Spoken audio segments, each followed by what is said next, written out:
Millions of Australians are facing power outages for a second night due to ongoing energy supply issues.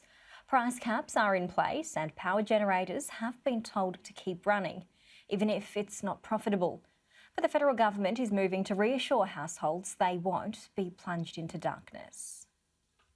Eastern Australia is in the grips of a power crisis. It's a bit of a surprise, more than anything, I suppose. Conserve power, I mean, it's unheard of, but then COVID was unheard of before it hit us too. Urged to use what they need, but unplug where they can. Anything which is superfluous, isn't necessary, think about switching it off. As prices soar, the Australian Energy Market Operator, or AEMO, extended the wholesale price cap of $300 per megawatt hour to more states. South Australia, Victoria, joining Queensland and New South Wales. There's no question that there is upward pressure on prices. And to ensure there's enough supply, the market operator has used its power to tell companies to keep generators running, even if it's not profitable. It's warning of shortfalls, but the minister in charge says, I do not believe it is a likely outcome at this point that there will be any requirement for load shedding or indeed, as I said, for blackouts.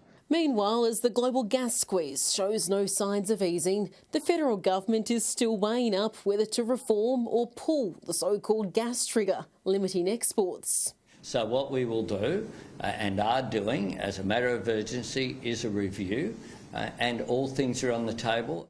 The West has avoided supply strains largely thanks to its domestic gas reserve.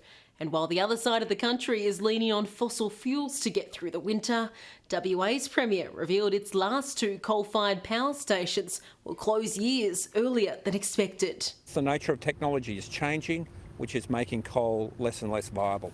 Mark McGowan says the move will mean coal and power price spikes can be avoided. Andrea Crothers, Sky News, Canberra.